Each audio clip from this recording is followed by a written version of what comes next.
Have your attention, please. Here we go. A few words for us tonight, starting now.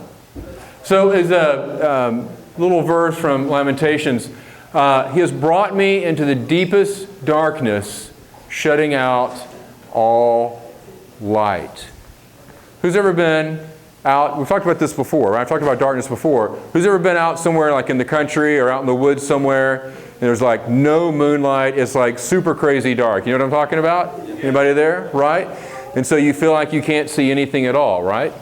And so, you know, sometimes life is like that. Sometimes we have those times in life where it's just hard.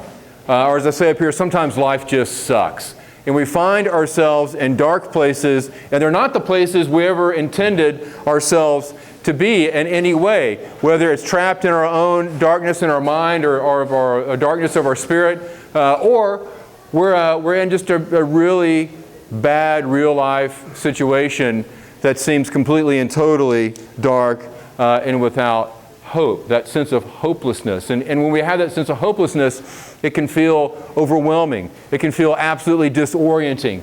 And we can feel completely and totally lost, right?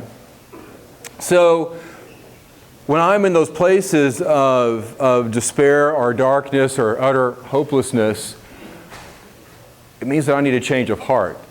It means that I've got to be willing to shift to a new perspective. It means that I need to have a new level of mindfulness. That's weird. I don't know what that is. There's a voice under the stage. It also means that I need to lean on my community. But it's like that time when you've been in that out in the wilderness and when it's super dark, and if you sit long enough and you let your eyes adjust, you can begin to see the stars. And so what I want us to think about tonight is when you're in those times of super dark places, whether it's mind or spirit or bad situation, is to be still, to have that change of heart, and to allow yourself some time to adjust and begin to see the stars. Let your eyes adjust, let your heart adjust. And not just let yourself see, but this is a big one. Everybody look up. Expect. Expect to see the stars.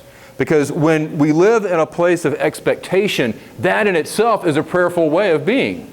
If you expect to see the stars, you are in a prayerful place. And from that little bit of starlight, just like the sailors in the sea, right? If you can see the stars, you can navigate anything. And when you're in a dark place, if you can see that little bit of starlight, you can navigate the deep oceans of your reality. And you can reorient yourself to a true north and find your way. So when trapped in dark places, seek stars. Let the light reorient you back to hopefulness. Amen, amen.